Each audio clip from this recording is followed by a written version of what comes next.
Você está ouvindo Em Signo, um podcast que procura sentidos e significados na arte de ensinar algo a alguém.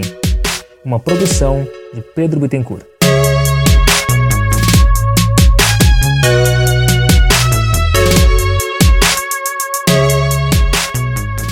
Olá, colega, eu sou Pedro Bittencourt e você está ouvindo o 4º episódio de Em Signo, o que aprendi aplicando provas online.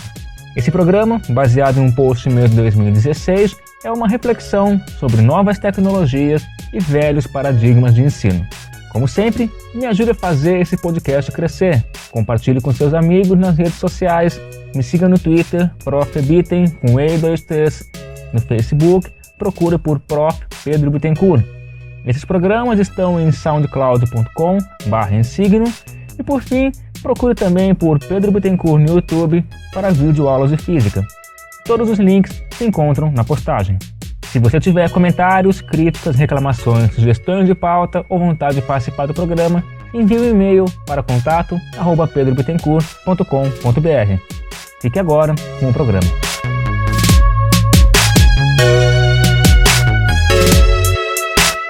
Recentemente, passei a utilizar com meus alunos de ensino médio o Edmodo.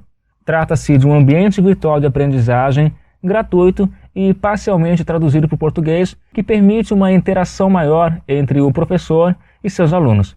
O professor cria turmas, cadastrando seus alunos, e eles passam a compartilhar conteúdos entre si e com o professor. A gente utilizou para enviar tarefas, resumos de aulas, apresentações de slides, vídeos, entre outros complementos. Dentro dessa série de recursos, 2 foram bem testados por nós. O já mencionado envio de tarefas e o quiz ou teste. Esse último permite ao professor criar uma espécie de questionário com o número de questões que ele bem desejar e com questões nas mais variadas formas.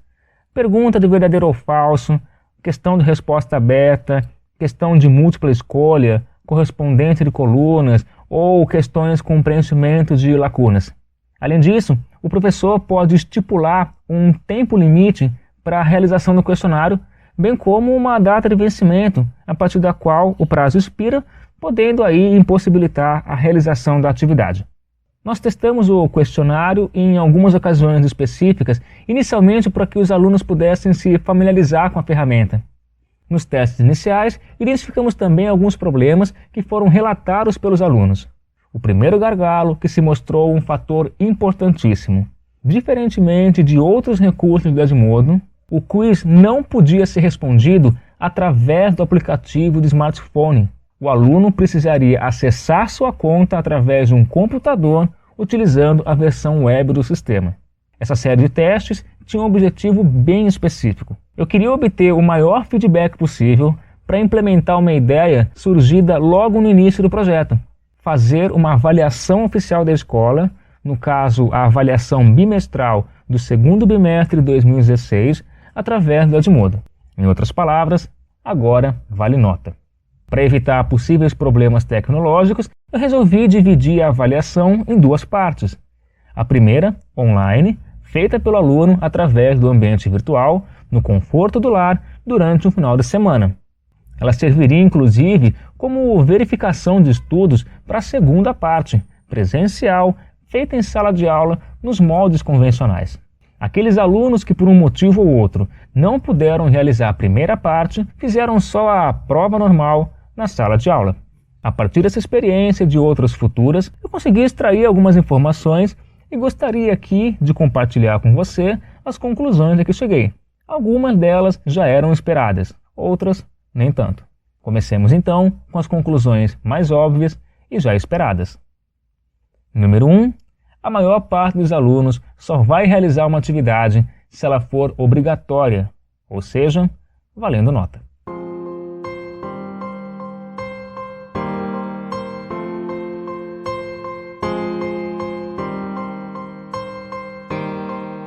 Essa é, sem sombra de dúvidas, a conclusão mais óbvia de todas, já sendo sabida de antemão, antes mesmo dos primeiros testes com os questionários. De fato, acho que antes do meu cérebro verbalizar mentalmente eu quero fazer uma prova online pelo Edmodo, o meu secretário imaginário deixou um recado embaixo das portas da percepção. eles só vão fazer para valer quando você disser que envolve nota. De fato, isso não é novidade. Tampouco culpa dos alunos, do professor, da escola, preso nessa estrutura engessada, na qual muitas vezes é obrigado a desempenhar tarefas que não são de seu interesse, sem objetivos aparentes e sem uma conotação de aplicação real. O aluno se acostumou, desde a mais tenra infância, a cumprir com aquilo que lhe é esperado. Costumo dizer que a escola geralmente diz: esse aqui é um ótimo aluno, para aqueles que aprenderam a jogar o jogo. São alunos e alunas que tiram notas boas porque entenderam a dinâmica do sistema, sabem o que é necessário fazer e o fazem de fato. Não são necessariamente os mais inteligentes, podem até ser os mais dedicados, sei lá, mas apesar de nem sempre gostarem daquilo, sabem que são obrigados a fazê-lo. Deste modo, mesmo nas situações em que identifica algo de interessante, algo novo, inesperado, o ímpeto do estudante em realizar atividades escolares é baixo. Se aquilo não vale nota, para que perder meu tempo? Novamente, não é uma questão de má fé ou desonestidade acadêmica. O aluno tem outras coisas importantes de verdade para fazer.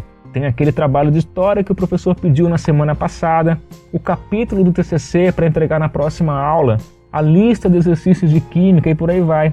Assim, as atividades de mentirinha ficam em segundo, ou terceiro, ou quarto, ou sétimo plano.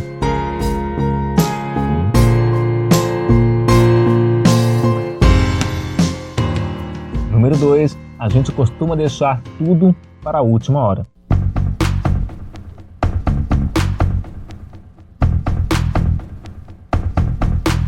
Aqui é importante deixar claro, a gente procrastina, porque isso se aplica a seres humanos em geral. O aluno, a professora, o pai, a vendedora, o empresário, a administradora. No caso de estudantes em qualquer nível de ensino, isso se torna mais evidente. A grande quantidade de tarefas nos faz acumular atividades, deixando as entregas próximas do prazo final. A gente sabe que tem datas a cumprir e mesmo os mais organizados costumam se perder em determinadas ocasiões. Quando se trata do estudante do ensino médio, é notório o ato do deixar para a última hora. Quem tem filhos nessa faixa etária pode perceber a quantidade de noites de domingo utilizadas para fazer aquela tarefa passada na sexta-feira, imprimir o trabalho de literatura solicitado há 2 semanas atrás, berrar com o molho da internet porque não consegue baixar o PDF publicado pelo professor de Sociologia no grupo da sala no Facebook. Em nosso caso de avaliação online, eu pude verificar o enorme número de alunos enviando suas respostas no último dia, perto das horas finais. Eu havia estipulado um prazo que se estendia de sexta-feira, às 4 da tarde, até a próxima segunda-feira, também às 4 da tarde. Isso porque, no interior do meu ser, eu tinha a plena convicção de que chegaria para a aula na manhã de segunda-feira e travaria com pelo menos um aluno de cada sala um diálogo semelhante ao seguinte: "E professor, pois não? Ainda dá tempo de fazer aquela provinha lá do Edmundo?" "Sim, é claro, o prazo se encerra hoje, às 4 da tarde. "Ah, suave então, dá tempo, sossegado. Valeu, professor." Suave, dá tempo, sossegado. Número 3. Nem todos os alunos gostam de avaliação online.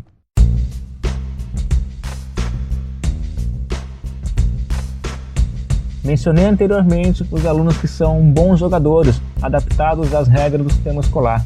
Mesmo não curtindo muito a escola, eles têm um pleno entendimento de seus deveres, prestar atenção na aula, copiar aquilo que o professor escreve na lousa, fazer exercício de sala, realizar a tarefa de casa, frequentar periodicamente o plantão de dúvidas, entregar listas de exercícios, estudar para a prova na véspera ou poucos dias antes, fazer a prova em sala de aula. É estabelecida, assim, a zona de conforto do estudante. Elementos que fujam dessa rotina costumam ser encarados com enfadonho, com mau humor, porque demandam um gasto de energia que não foi programado pelo aluno e sem um roteiro de execução. E eu pude observar algo semelhante em certos alunos. Alguns deram uma justificativa de não gostar de testes online. Outros manifestaram não terem proficiência com coisas da internet. Muitos se perguntaram se não era possível eu entregar uma lista impressa com as mesmas perguntas para serem respondidas em folha de papel mesmo. Em todas as ocasiões argumentei o mesmo. Não, a primeira parte só pode ser respondida online, pelo ambiente virtual, sem exceções. Eu tentei mostrar para o aluno que esse tipo de procedimento vem sendo utilizado cada vez mais em um número maior de escolas do ensino médio e, não obstante, tem marcado grande presença no ensino superior, com algumas disciplinas parcial ou totalmente online. Também argumentei que tudo na vida escolar pode ser uma espécie de aprendizado. Estou com dificuldades em utilizar uma ferramenta nova, faz parte do processo. Estou levando mais tempo do que os outros para dominar essa ferramenta, é normal. Não sei exatamente como se faz algo, pesquiso aquilo. Tentei fazer e deu errado, tá tudo bem, faz parte do processo. Eu acho interessante pontuar como isso está muito relacionado com a cultura do erro ou a falta dela, mas eu já falei um pouco disso no episódio passado. Então agora eu posso me encaminhar para as conclusões menos óbvias, porém entendíveis. Número 4. Nem todos os alunos sabem utilizar direito o computador.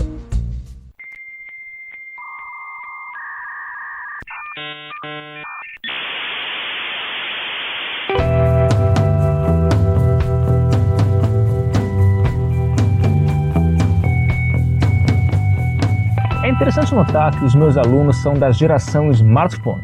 Mandam muito bem nas redes sociais, focados em compartilhar suas vidas através de fotos e vídeos. Um exemplo claro disso é o fato do Snapchat ser um divisor de águas entre adolescentes e gente velha. Se você tentou surfar nessa onda e não entendeu o que está acontecendo, você está oficialmente velho, meu amigo. E nem tenta disfarçar com as suas fotos descoladas no churrasco da firma, porque todo mundo ali também está mais perto da senilidade do que da malandragem. Agora você entende essa mãe, na década de 90, te pedindo ajuda para usar um mouse. Entretanto, quando se trata de usar um computador, seja um desktop ou um notebook, a coisa muda drasticamente. É frequente verificar o assombro que meus alunos sentem ao me ver inserindo referências cruzadas no editor de texto, ou aplicando formatação condicional numa planilha de dados, ou utilizando atalhos de teclado no navegador web, ou qualquer outra coisa que envolva mais do que, 2 etapas para ser concluída. É claro que existem aqueles alunos que possuem facilidade com computação, principalmente gráfica, orientada à edição de vídeos, imagens, programação de games, mas me parece ser uma minoria.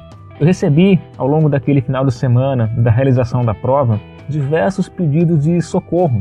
Alunos que se perderam no teste e enviaram incompleto, alunos que não sabiam onde clicar para começar a prova ou para terminar a prova, alunos com dificuldades gerais de navegação no sistema, entre outros. Ao final do processo, já em sala de aula, alguns alunos relataram suas experiências pessoais nessa primeira realização de provas online. Mesmo dentro daqueles que apreciaram a atividade, uma boa parcela manifestou algo que poderia ser resumido em quase nunca uso o computador, eu só uso para fazer trabalhos da escola. Apesar de não ser totalmente surpreendente, isso não era evidente para mim. Eu sou de uma geração que utilizou e ainda usa muito o computador para entretenimento, pesquisa, lazer, contatos sociais. Ok, esses hábitos vêm mudando com o passar dos anos e progressivamente eu estou substituindo tarefas que antes eram feitas no computador pelo celular. Mas ainda hoje em dia eu me sinto mais confortável trabalhando no meu notebook do que no tablet, por exemplo, o que difere totalmente dos meus alunos. Número 5. No final das contas, não importa o processo, o resultado é praticamente o mesmo.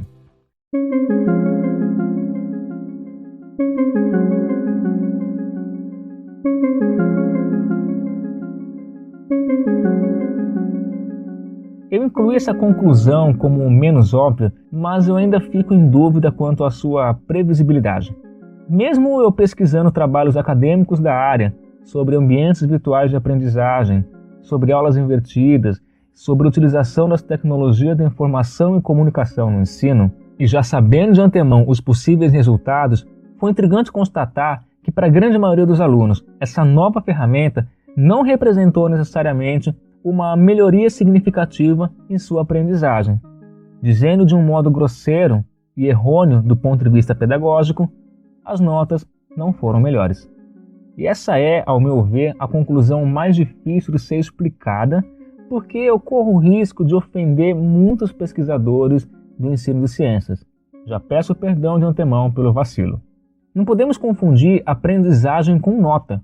Uma coisa não está necessariamente relacionada com a outra. De fato, o que mais se observa é que não existe muita correlação entre ambas.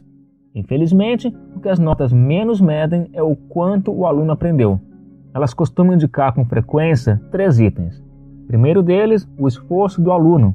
Alunos esforçados que entregam as atividades no prazo e de forma parcial ou totalmente completas, que participam ativamente do cotidiano escolar e que correm atrás, uma expressão que eu acho triste e horrível, porém utilizo mais do que gostaria, costumam ter notas maiores, seja por simplesmente cumprirem com suas obrigações, seja por bonificação concedida por alguns professores.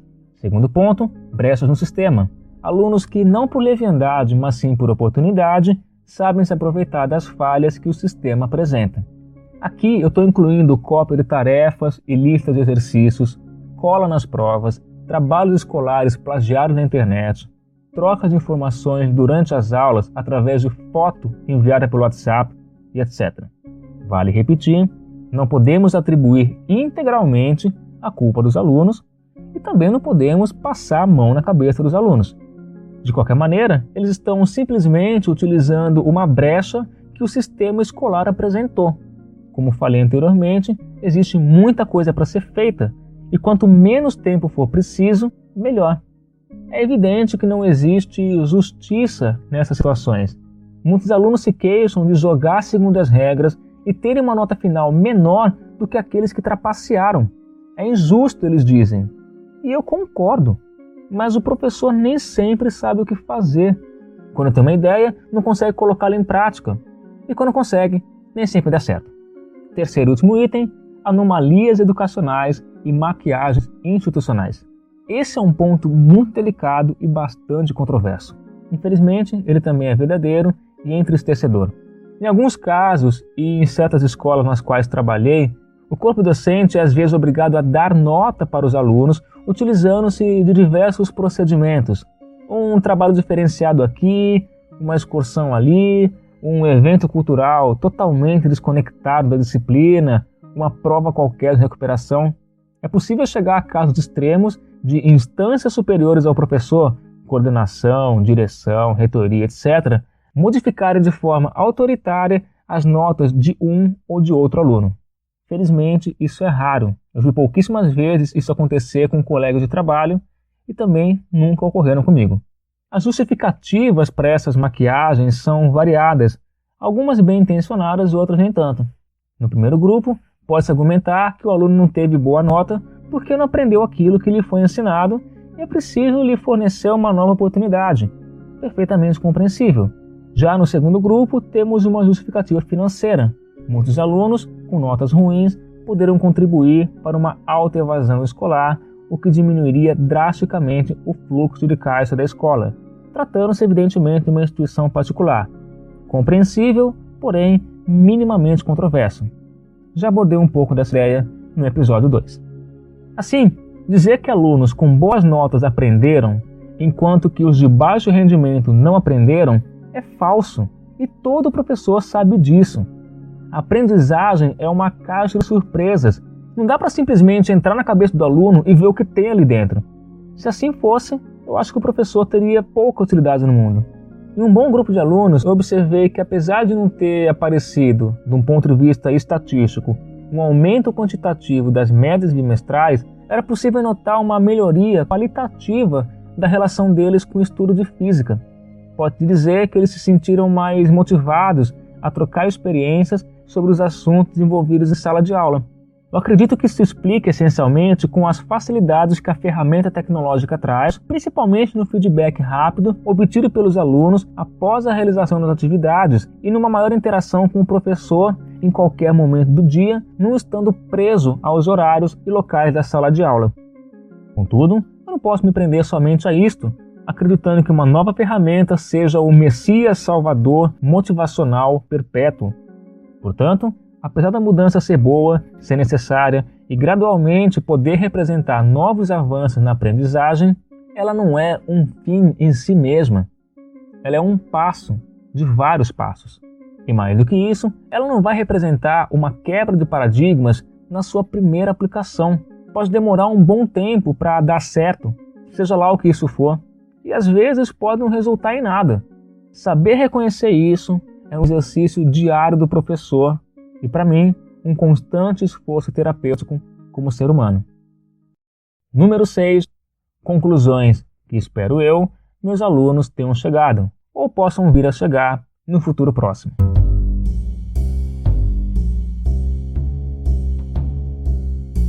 Ao longo de toda essa experiência, acredito que meus alunos também tenham chegado a novas conclusões sobre o processo como um todo, mesmo que de um modo não verbalizado.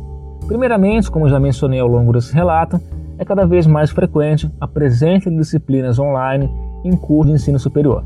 Mesmo que não seja o objetivo do ensino médio, ficar preparando o aluno para uma etapa subsequente é também um de seus papéis. Preparar o aluno para as situações que ele vai vivenciar na universidade é louvável e um dos indicadores de um bom ensino.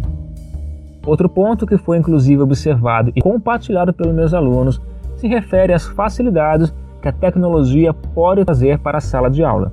Mesmo que a curva de aprendizagem de algumas ferramentas e aplicativos não seja das mais animadoras num primeiro instante, após um relativo esforço, o aluno passa a ser beneficiado pelos diferenciais que aquela tecnologia lhe propicia. Além disso, em um mundo conectado como o nosso, onde real e virtual se fundem de modo a borrar fronteiras, soa estranho separar a escola desse universo. É claro, não é uma tarefa simples e direta, como comentamos brevemente. Utilizar ferramentas novas a partir de um pensamento velho não faz o menor sentido. Mudam-se as formas, mantêm-se as estruturas. Precisamos sim adequar o ensino às necessidades contemporâneas da sociedade. A tecnologia pode ser uma boa aliada nesse processo.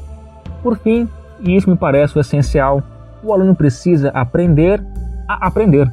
É preciso pesquisar as coisas e saber como elas funcionam, se embrenhar no universo do desconhecido, perguntar, pulsar, cutucar. Um dos papéis do professor é ser mediador desse processo, estar ali para apontar caminhos, sugerir soluções, e um dos papéis do aluno é se aperceber desse processo. Ainda hoje em dia, justamente pelo processo de escolarização, o aluno se tornou passivo à espera da iluminação providenciada pelo professor. O professor tornou-se acomodado, preso ao conforto que as estruturas prontas lhe dão. Não acredito que essa seja a melhor maneira. Porém, as coisas não vão mudar assim de um dia para o outro. Nós precisamos dar um passo por vez e continuar tentando. Porque a mudança, apesar de necessária, nunca se faz sozinha.